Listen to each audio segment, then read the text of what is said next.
Hey, today we're adding a main sub panel to our shop, and the most important thing to do is to make sure your power is off at your main box so that you can enter the wire into this box. We're going to add a main breaker that's 80 amps to this box, and that's what I'm going to show today is a little bit of how we did that. So right now we are taking the main screws out of this sub panel, which we would hook both hot wires into. So I'm loosening the bolts to this now so that we can bolt in a new main. The reason for the upgrade to 80 amps is to allow us to run heavier machinery in the shop, such as the new CNC machine that was just most recently introduced. We are upgrading from 50 amps, and this 80 amps will give us much more capacity. Here we have our new main breaker. It is a QO breaker from Square D. It is a Quam 80 VH, and it will become the new main breaker in our box. So this is easily connected as we took the bolts loose off the old hot terminals. We'll put this in and attach those with the bolt and the nut, and that way we'll have two new terminals to hook the hot wires into.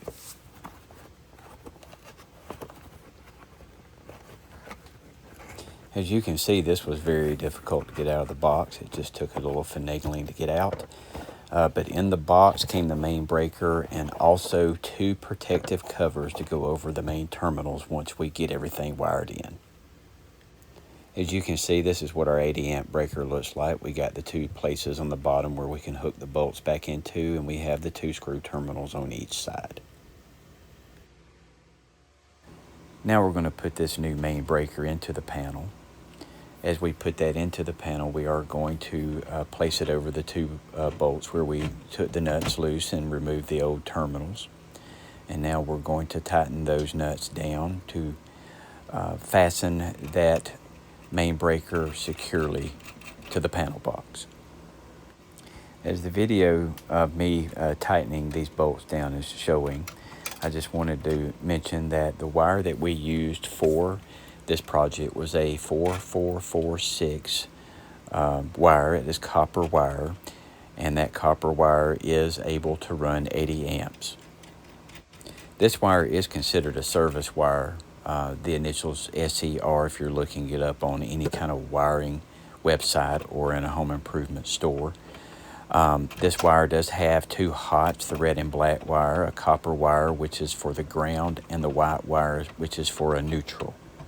Again, this box is being set up as a sub panel, which makes it different wiring than if we were wiring to a main panel coming from the service of a pole from your power company. A main panel service will have two hot wires coming in, but you would bond the neutral and the ground together on a bus bar. With a sub panel, those two hots come in and the neutral and ground are separated. So again, this is being set up as a sub panel. So the wiring that's being shown today on this video is going to be for how we would wire a sub panel coming from the main. The wire coming from the main panel is about 35 feet from the main panel in an attached garage workshop. As I get ready to attach the wires, I had already stripped back some of the sheathing on the wires prior, but as I realized some of those I left a little bit too long. So here I am getting ready to attach the ground to the ground bar in the box.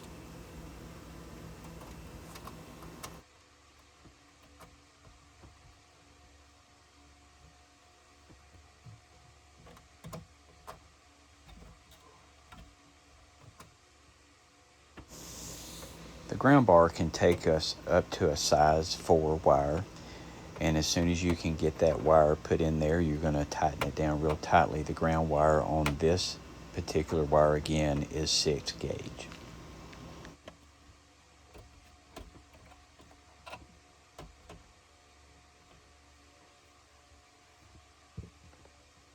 So now we're going to move the two hot wires out of the way.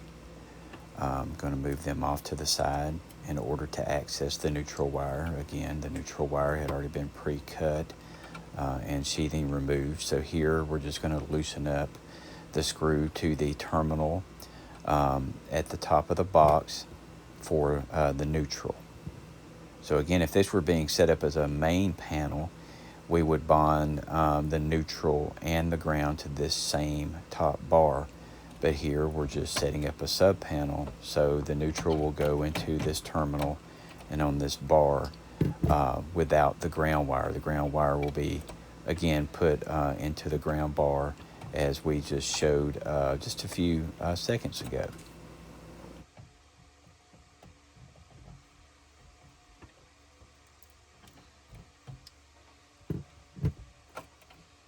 Once you get the neutral wire to sit securely in the terminal, you're going to take your screwdriver and just tighten that screw down real tightly in order to secure that wire into the terminal.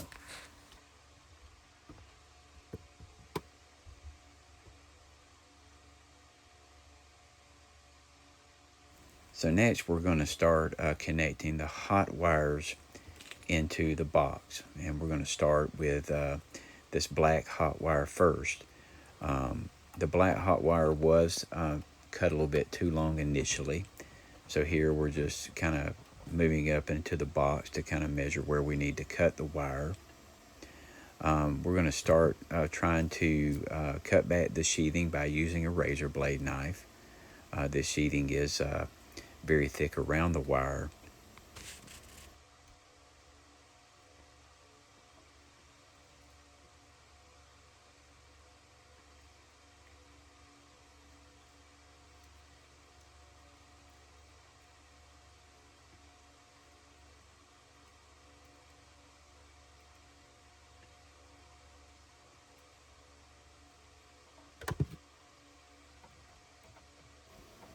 The wire sheathing was a little bit difficult to get off.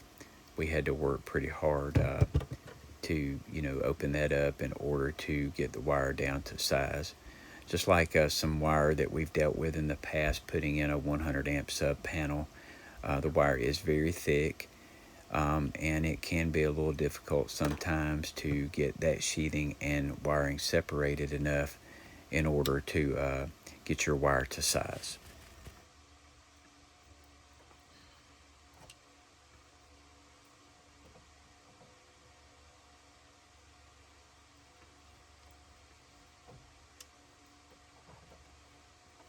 We used our lineman pliers as well to try to cut away some of the sheathing and pull away the sheathing from the wire.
We were able to finally get enough of the sheathing removed that we were able to start pulling it back by hand to open up enough wire for us to make a cut with our lineman pliers.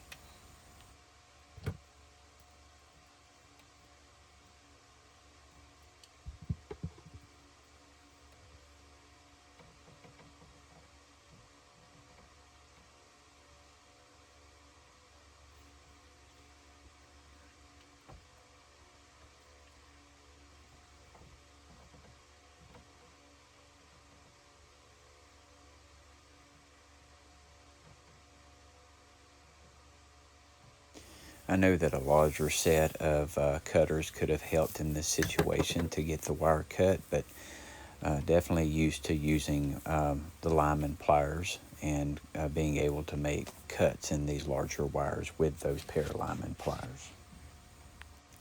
So we're using our pliers to form up our wire and tighten the strands up very tightly, as this is stranded wire.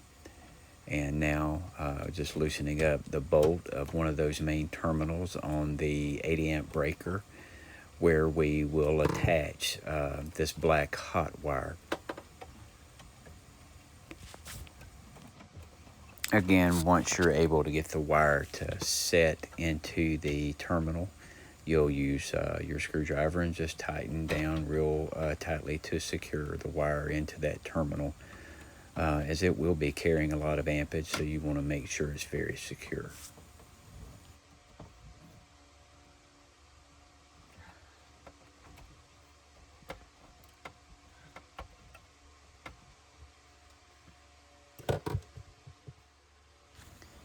And so now we're going to take the other hot wire, the red wire, and place it in its terminal. Luckily, this wire was not cut too long the first time.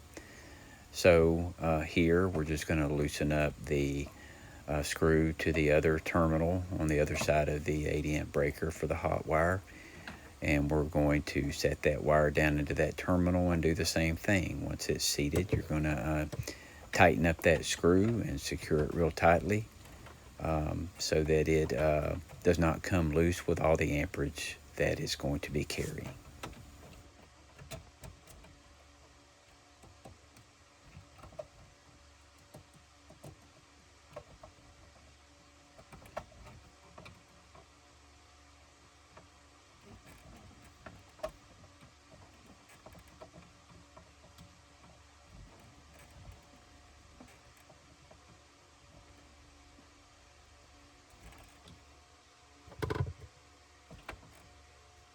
So again, an overview of all the work we've done so far. As you can see, we have our two hot wires coming in to either side of the breaker into the hot terminals. The ground wire going to the ground bar on the right side of the box. We also have a ground bar on the left side of the box that ground wires can be run to, and the neutral is at the top of the box attached to the neutral bar. This again has 4446 wire running an 80 amp breaker. Now we're going to put some protective covers in place over the hot terminals. These covers came with the breaker and are a good safety measure to keep anyone from touching those hot terminals. Of course, with this being a sub panel, best practice would be to turn the breaker that is feeding this panel off before servicing anything in this panel. I do hope that this video has been helpful. If you like this video, please like and subscribe to our channel. We'll be posting more videos like this one, and also some videos of our woodwork that we're doing in the future. Thank you.